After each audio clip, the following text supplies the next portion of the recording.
chapter in the story of God. This week we're looking at the book of Exodus and specifically Moses.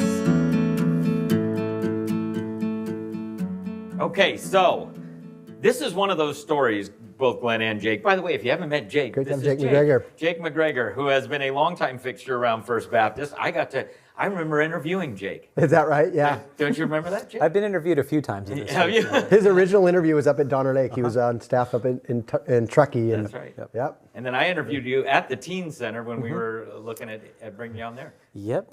That was right after the Kings lost in that epic 2002 semifinals. And Don't bring that up. I know. And so still you guys too actually painful. were watching the Lakers on the big screen there. And, That's funny. and everybody was just really sad. It was the closest we had ever been. I know. Speaking of deliverance.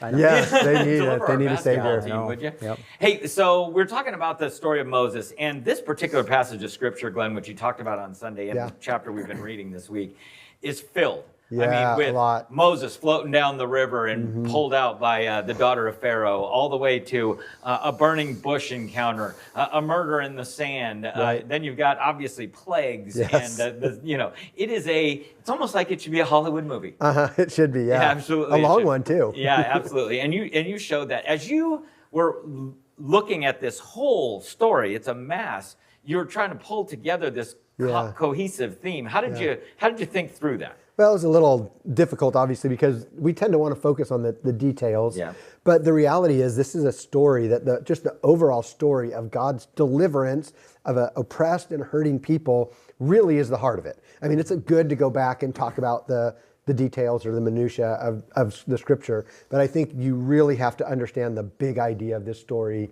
because it's just so central to God's character of saving and delivering people and hearing the cries of the oppressed, and it's got huge impact for us today. So I just tried not to mess it up. Good job. Jake, I'll ask you this question because I don't know about you, but as you read that story, there's a lot of pieces of that story that mess with me. Yeah. They mess with me theologically. They mess with my heart. They mess with my view of God. Is there stuff like that? How do you make sense of things like hardening Pharaoh's heart? Yeah. I think the theological bending that you have to do to sort of understand God in his justice and at the same time God in his compassion, and both of those things exist side by side in that story. It's just one of those places where there's tension in the word, and we have to be willing to stand in the middle of that and go, okay, we serve a God who is both just and who does, we can't ignore the fact that God visits vengeance on oppressors. That happens, and it happens in the Scriptures. And and I don't know that we're meant to square that, really. I think we're supposed to sit with a God who exists outside of our frame of knowledge. So, Maybe the relief is in the middle, in the burning bush, when he says, I am who I am, beyond you. Yeah. You can't quite understand everything that I know or am underneath it all. Yeah. I sometimes think about that idea of like oppressed people and the righteous outrage that I think even we today have when we hear stories of oppression around the world or even in our own communities. And this idea that, we want justice for those people too. However, when it comes to, even costing the firstborn life of every Egyptian child, that seems particularly troublesome. Right, there's 10 plagues ending with the death of the firstborn. Egypt was ravaged by these things. But I think, if I was understanding what you're saying correctly, Jake, is God's justice and God's judgment of evil and need to deal with evil and bring right is just bigger. Like, we tend to just kind of soften it a little bit. Like, okay, he's done his time. Like, go on, you. And God's merciful too. But I think one way to help frame this is, truth of it is, we all deserve ultimate punishment. If Pharaoh deserved death, and so in some ways, plagues are merciful to let him live. I don't know, but. Well, that is one of the ways that I at least tend to understand it is every time he said, let my people go. Yeah. It was like, you got 10 chances. 10 chances is a lot. And then finally you get to the point where you're like, I don't know, you got kids. We've all had, those moments with our kids where I have warned you 8 times already. Don't make me count to 10. Yeah, at this point. Don't make me turn that water to blood. Yeah, but at this point, the consequence has to come or else you're never going to learn as a kid, And so I sometimes wonder if that isn't God's MO as he's looking down at these people going, what else do I got to do? I love what you said. That brings us to the one-off, just majestic reality of grace when it comes. Yeah. Like we all deserve all of that all of the time, right? And when Jesus does what Jesus does, you almost have to look at it through the lens of what happened to Pharaoh and all throughout the Old Testament, right? The whole Old Testament presents us with all of these sort of moral quandaries where it's, is God really like this? You know, is he both loving and gracious and compassionate at the same time as he is just and vengeful toward evil? You know, I think we sort of recognize the precarious position we find ourselves without Jesus Christ. So, yeah. This also appears to be the first place where, I mean, God has had a relationship with Abraham, Isaac, and Jacob, but obviously over those years between Joseph and where we get to in this particular part of the story of Exodus, it's become a nation. Yes. I mean, it's become millions of people, not a couple of families, or you know what I mean. And so we start to see this real specific relationship God is going to have with a nation of people for a very long time coming. How did you, kind of see that going forward, or I wonder even how they saw it going forward. For me, I just think it's really hopeful because it reminds, for me, especially going through the story, it was only a couple weeks ago that we saw God made those promises to Abraham, that you're going to be a nation. So to me, I think the big thing was God's a promise keeper, and he wants to keep his promises. And when we're falling short of those things, he's willing to do what it takes to get us there. They were never meant to live as slaves in Egypt. They were meant to live in the promised land. And so it's going to take radical work on everybody's part, but God is that committed in his grace to get us to the place where we need to be. And so that's how I see it. Yeah, absolutely. Any thoughts on that? Oh, I think you guys are, One of you highlighted the overarching theme of this thing. Yes. Is that people crying out in oppression who need someone to fight for them on their behalf, or to stand up for them, or to create justice is what God is going to do for them. Right. We obviously have seen that in our world again and again in places, and I would even say 180. The story of 180 came out of Glen and I saying, there's a bunch of teenagers floating around this town that have nothing and no one, and we know the precarious situations and temptations that are in their lives if we don't provide a place for them. You listed a few of the things that sort of have burdened your heart. Tell about some of those. Maybe you can go a little deeper into some of those things that are really kind of bug you. So I had everybody write on a brick and write the word Za'ak, God hears the cries. But what are the things that trouble us? I could have listed several. I've always had a burden for Africa. God put that in. I was an exchange student in Africa when I was 16 years old, 15 years old, before I even was really a Christian. But God built in that a compassion for Africa. I thought I was going to go be a missionary there until God revealed to me that I think I could have more of an impact educating, supporting those kind of things here. So I've just always had a burden, and now I'm getting ready to go to Tanzania next month. And think of those kids. You've been there, Jake, and the poverty, the disease, the injustice. So I listed families. I always think about families, but the one that it's just been a burden for me, and I'm not sure I'm doing the greatest job with it, is for our Pakistani neighbors. So many of you know, I actually have my very next door neighbor is a dear friend from Pakistan, and very Muslim. In fact, they try to kind of share Muslim faith with us, and we share Christianity with them. And but I just think, it's no accident that God's brought all these people right here to us, and we pass by, and unless, you always hear of someone moving to the United States, immigrating to the United States, and can go years before they're ever invited into someone's home to have a meal with, in this case, a Christian person. And so I've just always been burdened for the Pakistani people in our community. That's no accident. There's a lot of them here in Lodi. Yeah. And tons of great people. Yeah, absolutely. Yeah. Jake, what about you? I know you've got burdens, and 180's got burdens. My mind just starts to explode with different things. So you're talking about. I love that about you, Jake. Jake, you've got a soft heart for those things. Yeah. So good job. There's a couple things that I think about. First of all, that through line of God hears the cry. Yeah. That starts in Genesis and that ends in Revelation, and it's most clearly embodied in Jesus himself. Yeah. So in Genesis, you have the blood of Abel crying out to God from the ground. You know what I mean? And then obviously we have what we discussed in the Exodus story. But then one of the very first things that happens in the book of Mark in Jesus' story is he is moved with compassion for the leper, and he says, I'm willing, be cleansed.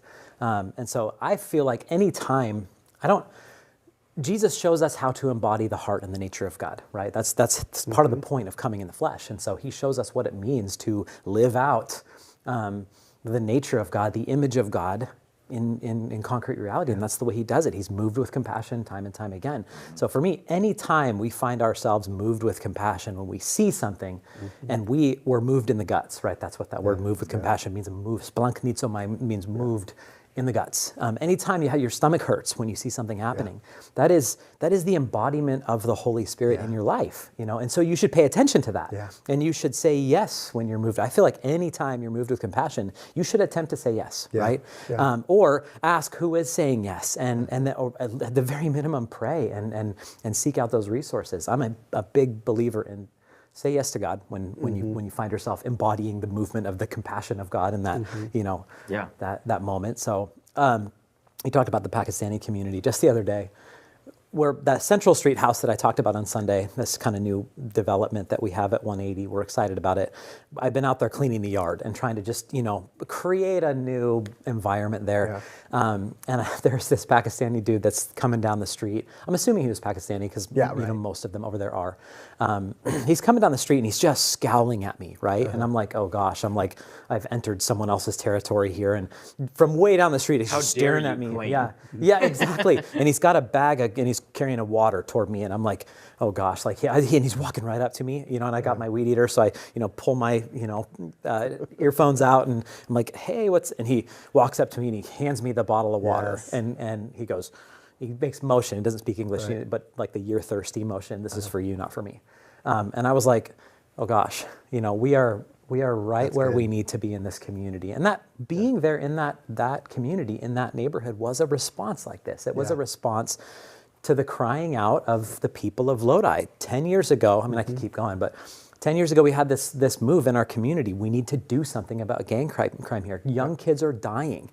There is blood on the ground in our city. And so, crying out. And the police department is reaching out to the faith community saying, who will join us? Who will come with us? And there were a lot of folks that thought it was a really great idea.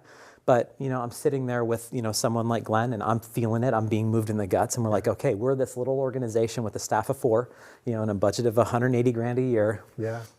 We will do it. You know what I mean? We had no idea what that would mean. And here we are all these years later. God has done a lot with that yes. And he's put us right in the middle of the neighborhood where so much good can be done. So, say yes, I think would be the first thing to me when you're moved with compassion, the answer is yes to doing that, just like Moses did. Yeah. Well, wait a second.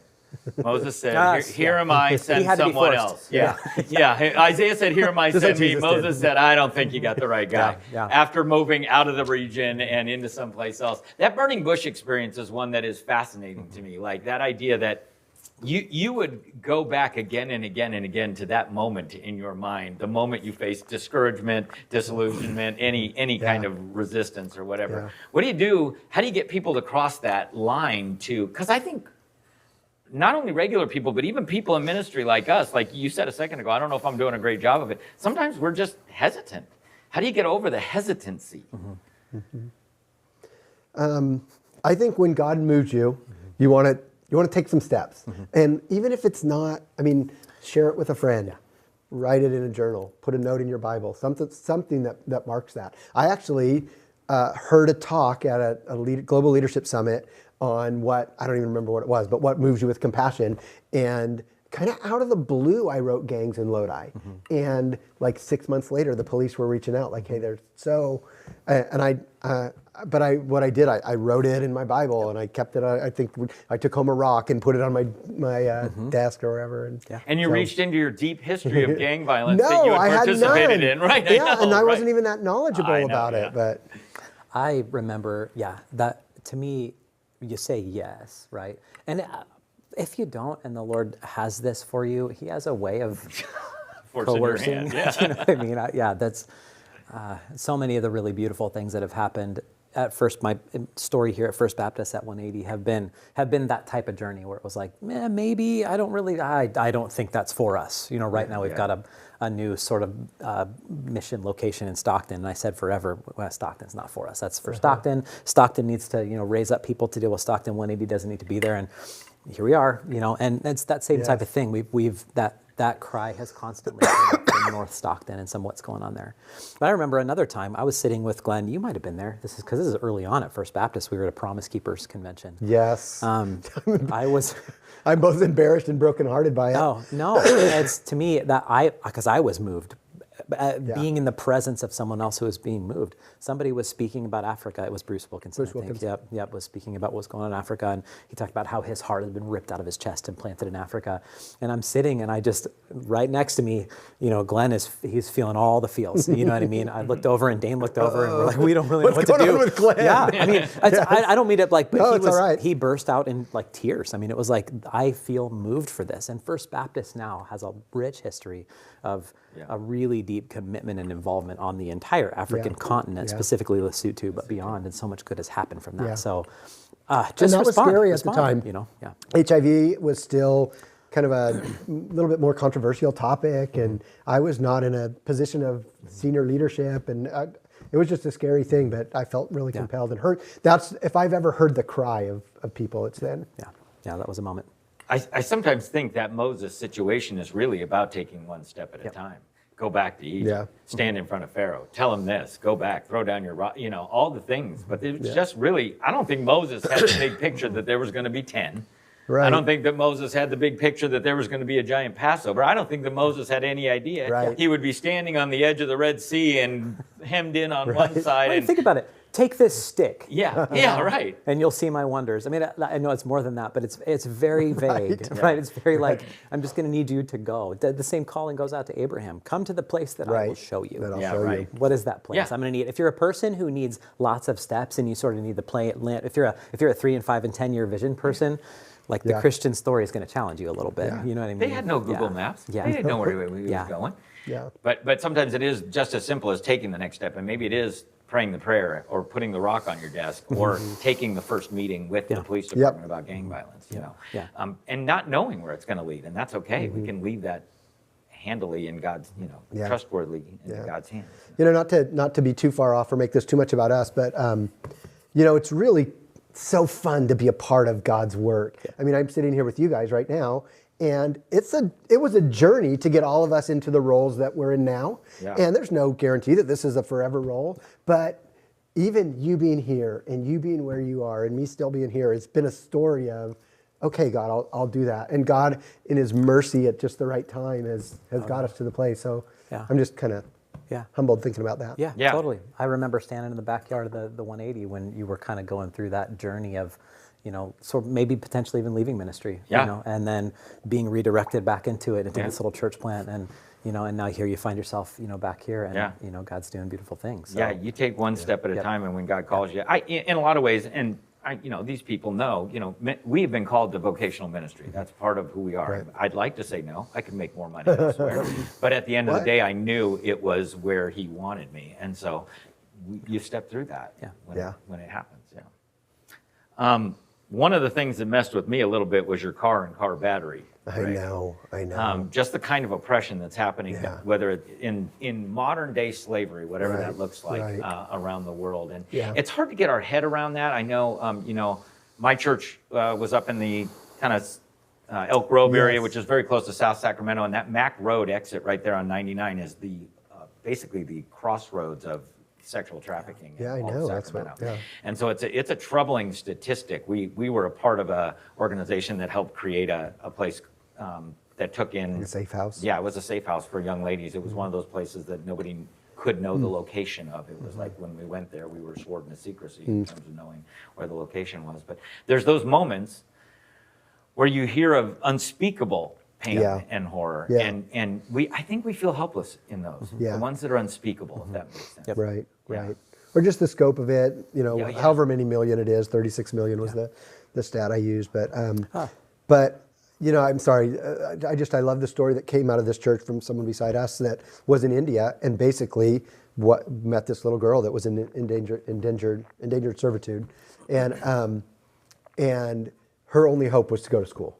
And so they're like, okay, let's start a school. And that's Learning to Hope school that's got 200 kids in India, 15, 20 years later. And every time you buy a coffee here on Sunday morning, it, helps send a kid to school. So I think also focus on the hope, but also you got to keep that soft heart for the things of God. And be paying attention. There's a a number of hotels here in town on Cherokee Lane, one of which I'm familiar with, where those types of things have happened, right here in our town. And I know of little girls who were in active trafficking here locally that because one Christian person, not a vocational ministry person, mind you, but was willing to say yes and respond to the cry and go down to that hotel and meet with a family and process life and get her connected to counseling and then put her up for a season. And, and it's just, it's 36 million is a huge number. I mean, how many followers of Jesus there are. And if you are moved with compassion for one, and if each of us can respond, we can sure make a dent. So, yeah. I think that's the overwhelming kind of point of all of this, kind of the way you worded it in your "So What" is to those who God rescues, and He's rescued each of us. He's calling us to rescue others, and that we would step into that with, even with fear and trepidation, the way that Moses did it, right? Like the people who come back and say, "Well, I had to, and I always knew," and I'm always like, "Really?" But the people who are like, "I was scared to death, and I just stepped into it and didn't know where this was going to lead," and they're the ones, it seems to me, with powerful stories of redemption coming out of it. Well, I heard one time, I can't remember where it was at, but when you say yes, when you respond to the cry, you inaugurate redemptive history. Right? Like those moments matter, even if they're small. When you say yes, you inaugurate redemptive history. That is where redemptive history is written. And the stories that we're telling about a school in India, about some of what's going on with 180, about our own personal journeys of redemption. They result from the willingness to say yes, right? And those little moments tend to become really big. So good. Well, the thing that I think of is going into next week at least, and frankly throughout even the Exodus story, is how often they forget what God has done. Stay tuned. It just happens over and over again. They're staring at the Red Sea and the army's barreling down on them, and they're like, "Really, you took me out of Egypt for this?" And it's going to happen again and again and again. You brought us out here to die. Absolutely. And it's like, it's so funny how fast we forget how faithful God is, or the miracles that He's done. Even just talking to you about 180. I go back to us writing grants, and we just didn't have any idea what was possible. And I said it on Sunday, when I look at you and Allie and think how far 180 has come from this original little dream that Glen and I had, it's unfathomable what God has done with 180. And it was simply because two young and stupid youth pastors thought, well, we should do something, and you let God take the reins and watch what happens. Totally. Yeah, 1,000%. Yeah, we did countless examples of that. Upward Sports is another one where, hey, let's just give it a try. Nobody envisioned 1,200 little kids playing basketball across this city. That wasn't the plan. Right. So say yes. I will say even Upward, and Upward was handed to me from Jake. I remember calling you Panic. Remember that first year? Jake, how do I do this? I had a little. I don't know, sucker, you're out. Yeah, I'm not kidding. This Sunday when you're like, that's the Upward pancake breakfast, and you're wearing your Upward, I'm like, oh gosh. Triggered. Oh gosh, there's a parent yelling at me right now, coach mad about the reffing, and But it's no joke that I have come to value the development of those kids, learning how to resolve conflict on the court, to learning how to work as a team, learning how to, like, all the things that video game and computer and little screen culture is doing a number on that younger generation. We can pull them out of that, at least for a few hours a week, doing Upward Sports. And so I'm all in on that. And it's one of the things that, like, honestly, for me is still, it's a grind, right? It's a grind. It's a grind to do it for 8 weeks. It's a lot of work, a lot of headache, a lot of people, who are upset about various things. But at the end of the day, I look at little kids running up and down the court, and the kid getting their first basket, and some mom or dad just screaming their kid's name, and I'm thinking, we are building something good here that will hopefully lead them towards Christ.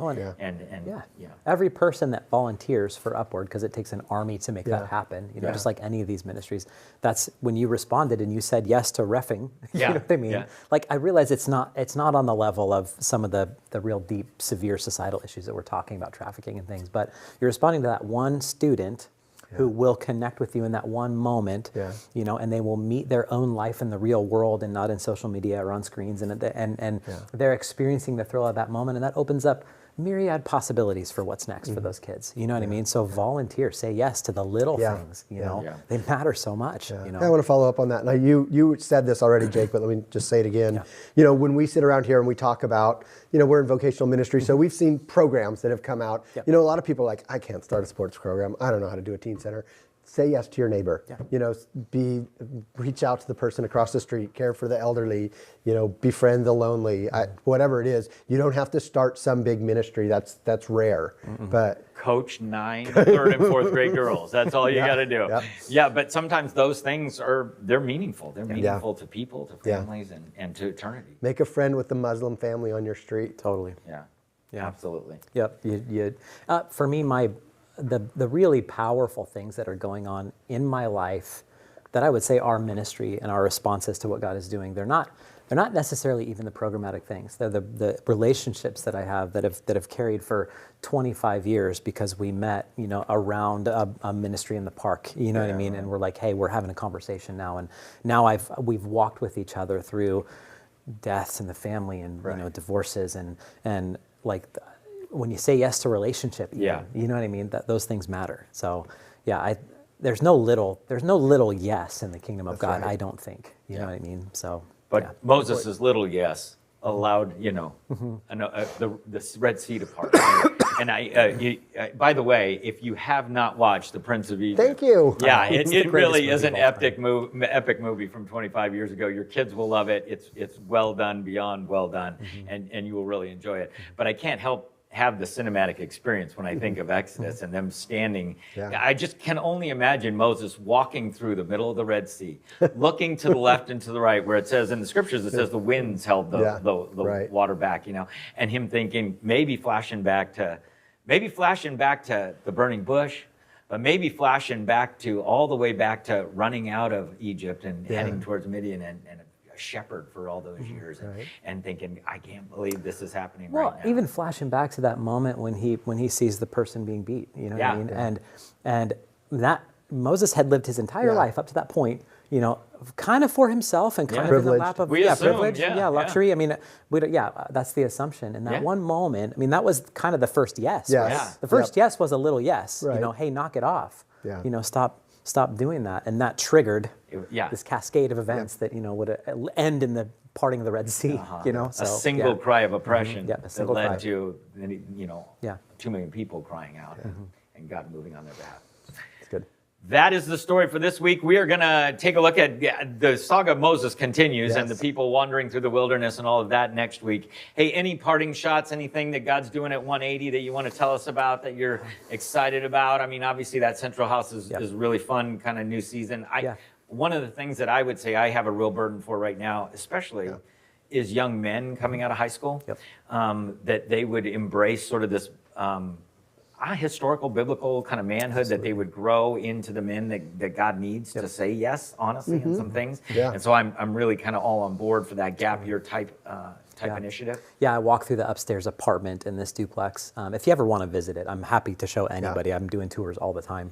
It's under construction right now, but I walk through the upstairs apartment where my hope is young men will live for a year and build brotherhood together and go through hard times together and get on each other's nerves and do the whole thing, but like learn. And I'm moved when I'm in that upstairs apartment thinking about that, you know, thinking about young boys. Because 180 has, there are always, I mean, it just seems like there are always young women who are willing to jump on board. It really is sort of true more often. We've got lots of gals. And that's not to say, like, if you're a young lady and you're like, hey, I'm moved by this, we need you. Embrace that. Yeah, but the teen center itself and the kids that we work with are half boys and half girls, and so we need some young men to jump in and mentor these young kids. And so that's one of the big things that we're praying about. We're looking for. I just keep telling people the remodel's great, the program's going to be great. I just need individuals. I need those residents. You know. So if you know of somebody, put the bug in their ear. We're looking for movers and shakers. So, and it's possible they might be a little reluctant, like Moses, and still fit the bill. Yeah, absolutely. Yep. Hey, Jake, what's the pathway for someone that's interested? Right now, it's call me. Right now, it's get in touch with me. Actually, if you want to email Tawny Davis, who is our, jack of all trades executive assistant. She'll be kind of in charge of some of the onboarding of that. So it's admin, ADMIN at 180lodi.org. You can jump onto the 180 website. It's so new that we don't really even have the promo material up. So right now it's just an individual conversation, and I'm so happy to have those conversations. Yep, yeah, get in touch with me. Perfect. Yep. Very good. Well, hey, thanks for joining us as always for the story. We're excited to share it with you each week, and Glenn and I will be doing that. Next week we're going to have some guests. Yeah, you're gone. I'm out of town for a couple of days, so we're looking forward to sharing you the story for next week. God bless.